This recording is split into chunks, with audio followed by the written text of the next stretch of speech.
में सफल हुए। इसके बाद महाराज सुखदेव जी को श्रीमद् भागवत संहिता प्रदान की।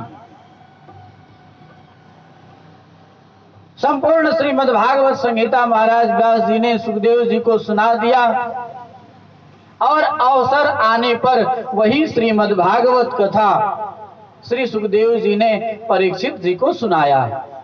7 दिन तक जो सुखदेव जी महाराज गौ दोहन काल से ज्यादा कहीं रुकते नहीं हैं।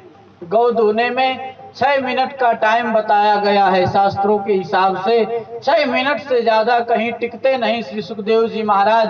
वह परीक्षित को सांप लगने के बाद 7 दिन तक बैठे रहे और श्रीमद् भागवत कथा परीक्षित को सुनाई।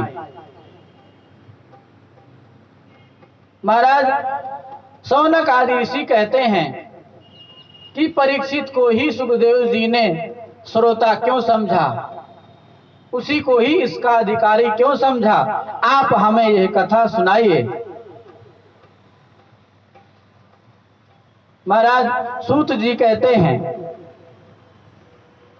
यदा मृधे कौरव सृंजयानां वीरे स्वतो वीरगतिं गतेषु वृकोदरा विद्धगदा विमर्शा भग्नोरुदंडे धृतराष्ट्रपुत्रे।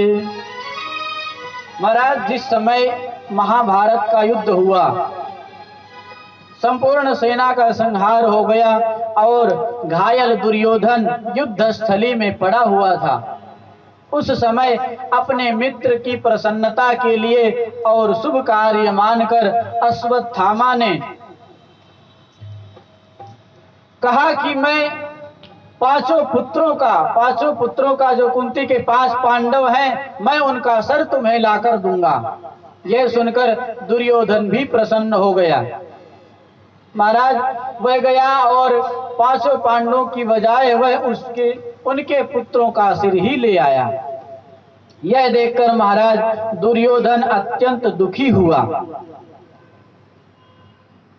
5 पुत्रों की मृत्यु को देखकर महाराज द्रौपदी रुदन करने लगी, छाती पीट कर रोने लगी। जिसके 5 पुत्रों की मृत्यु हो जाए उस पर क्या बीतेगी। महाराज जब अर्जुन को पता लगा तो अर्जुन द्रौपदी को समझाते हुए कहते हैं, मैं इस पतित को मृत्यु दंड दूंगा। महाराज मैं अपने गांडीव धनुष के द्वारा इसके धड़ को अलग कर दूंगा।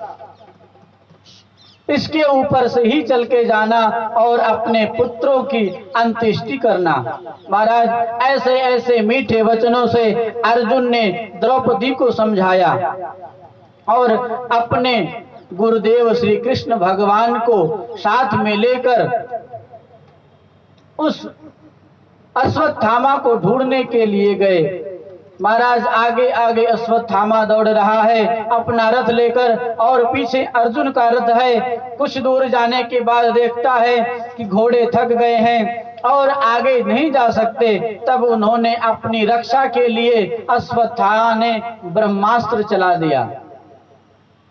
उसको अपनी सुरक्षा का और कोई उपाय नहीं सूझा, उसने ब्रह्मास्त्र छोड़ दिया। उसको सिर्फ ब्रह्मास्त्र चलाना आता था लेकिन शांत करना नहीं आता था।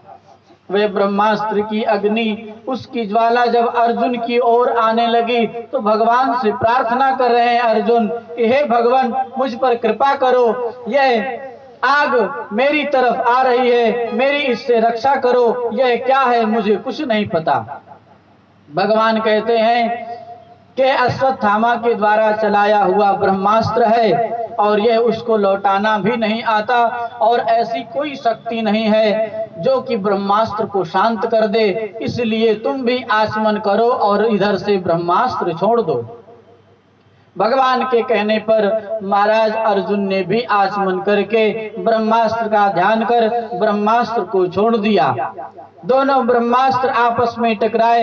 अर्जुन ने अपना ब्रह्मास्त्र शांत किया और जाकर के अश्वत्थामा को पकड़ लिया। रस्सियों से बांधकर महाराज द्रौपदी उसे खोलने लगी। रस्सियों से बंधा हुआ अश्वत्थामा गिड़गिड़ा रहा है तो द्रौपदी उसे खोलने लगी।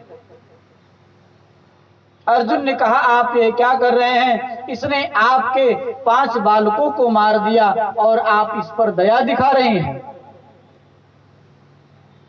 द्रौपदी कहती है कि इस पर मुझे दया बिल्कुल नहीं आ रही, लेकिन मैं नहीं चाहती कि जो पुत्र वियोग का दुख मुझे हो रहा है यह और किसी माता को प्राप्त हो।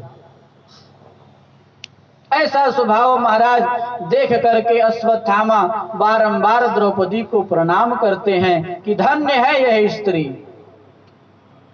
जिसके 5 पुत्र मर गए हो, वह उस शत्रु को छोड़ने